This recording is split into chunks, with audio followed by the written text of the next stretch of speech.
That thing always happens. So I think you were recording this summer, right? Yeah, we have a new album in the bag now. Yeah. I can't really say a whole lot about it yet because we haven't really revealed any details yet. But it's done, or it's you done. still? Yeah. The artwork's done. Everything's done. It'll be out in March, and then we'll hit the ground running, man. Do a bunch of tours after that again. So yeah, back to business as usual. So lineup changes actually affect your sound, like having Brandon playing with you guys now. Right, that was a good move, and I feel like he came into full bloom on this new record that people haven't heard yet. You know what I mean? Even more Brandon than ever before. You know, yeah. So he's just really just taken the band by the reins, and he's been such an asset. You know. This time he oversaw most of the recording. He tracked the guitars, he tracked Max's bass stuff, he tracked Brian, he tracked my vocals at his house. So, I mean, that was it's cool to do an inside job like that, you know what I mean? And not only is it more cost effective, but it's just to have control of the album from the beginning to the end is very cool. You know what I mean? Yeah. So Metal Blade still allows you to have the complete control of the creativity on your work. Right, yeah, they've always trusted us, I think, since the early days, and just let us do our thing, you know what I mean? Yeah. And we let them do their thing, you know? We have a good relationship like that. Right, so it's going to be your 9th album. At this point, doing so many albums and having other projects involved already, do you still want to have control or be part of everything that involves the album, for example, the artwork or how the promo is going to be or stuff like that? Oh, yeah, for sure, man. It's always, I mean, those are the aspects I control, the artwork, the themes, so the t-shirt art, you know what I mean? That kind of, I get to do the fun stuff in the band. He's crazy for getting one of the t-shirts tonight. I think it was a Portuguese artist. Yeah? Oh, yeah. Yeah. It's for a Portuguese guy. Yeah, he's sick, man. Yeah. Yeah, I mean, I love metal artwork. I love being involved in that aspect of things still, and there's so many great artists popping up at all the time, you know, all times, man. So, you know, it's one of the things about metal that excites me. So, for us having the budget to do what we want to do for shirts and do what we want to do for the artwork is a dream for me. Yeah. You know what I mean? So, and I try to represent what I like in death metal with what we do, you know what I mean?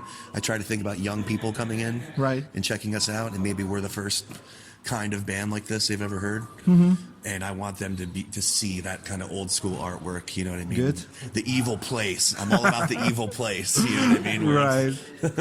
So, you know, there are still people that listen to death metal that think that when you see a death metal band, that band has to be, it has to play a part, like be in a moody, evil kind of way. You never been that band. Do you still consider yourselves outsiders because your show being so fun and you guys also yourselves being so funny? And yeah, to me musically it's death metal, and it always has been, but I do realize we are a different band, and we do have a different vibe than the kind of moody thing that a lot of bands go for. Yeah, I think I don't know, we're just dorks, I guess, you know, and we just realized that, you know, and a lot of like revealing our humor kind of stemmed from you know, not wanting to take pictures. We didn't want to be seen, you know what I mean? But so then when we did, we were like punching each other in the face and doing goofy stuff. Yeah.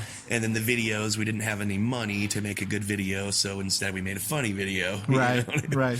But I don't know. We just have a sense of humor in the band, and the people we bring into the band are always happy, you know, go lucky kind of humorous people. So that part just seems to come across, you know what I mean? And I think it's been, like you said, it's helped separate us from the pack. Yeah. It's not something we planned on, really, but it's it's just your personality. Yeah, it's just, and it's too much fun to pretend that it's not fun up there. You know what I mean? Like, I have to smile. I mean, especially like this thing has been going so long and so successfully that it's like my dream come true like 10 times over, you know? So to still be here and have a 9th album in the works and, you know, still be doing really well and getting to tour all over, what do I have to to be moody about, you know?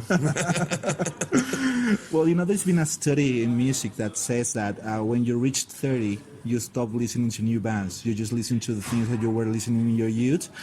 I know it's not your case. You write about music. You have your column and everything, but it's getting harder and harder for you to catch up in new bands. Yeah, even me, man. It's getting to the point where just there's so much great stuff, dude. Like I feel like that it's like a renaissance for metal right now. There's just so much, especially in the extreme worlds of metal. There's so much great shit coming out constantly that it just makes your head spin. You know what I mean? It's exciting. It's like that's the part that keeps me coming back. Yeah. It's just new sounds, new bands, and just new excitement. Then you have young kids like getting into like super old school death metal, and like that's kind of having a resurgence, and just so many different sounds are under one big umbrella with extreme metal. Right. I just like all of it, and it's just I don't know. It just makes me feel like a kid to kind of keep my ear to the ground, and stay up on the young bands, and yeah, it's good. It's good for my soul. You know? And to kind of do the column and recommend bands to other people, and to help other bands, like instead of being selfish, you know what I mean? I think that's more of a metal thing to do. Like it shows more of a brotherhood aspect, and that we're not I think some bands are afraid to say they like another band because they don't want to. They think they're going to give their fans away, but instead the fan will be thankful. You know what I mean? They'll think that you're cool for it, and I think it's just been a good look for the whole band to show that we care about the scene that we came from. Exactly. All right. Well, just two last questions that I ask every band. As we said before, it's not your first tour, but remember the early days of the Black Dahlia Murder, the first time you were touring out there.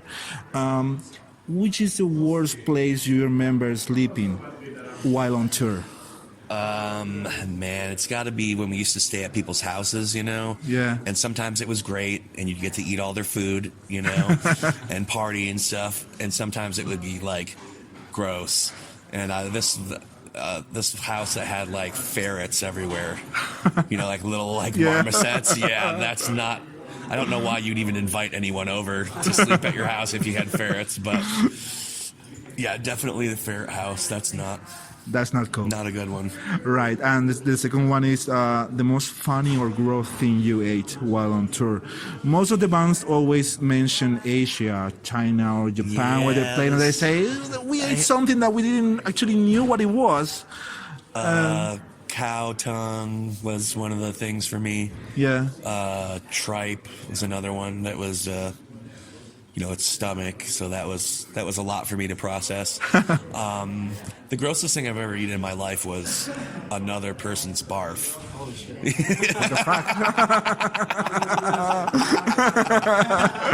That's a good one. It was for $5, and I was trashed out of my mind, of course. And I said, I'll eat that puke for $5, and they said, all right, I get to pick which part of it. Oh no! And they pointed at it, they were like right there. I scooped it and ate it, and the rest is history. Gosh. Now I'm terrible. That was not yesterday, right? No, this was a long time ago in my wilder days. Good.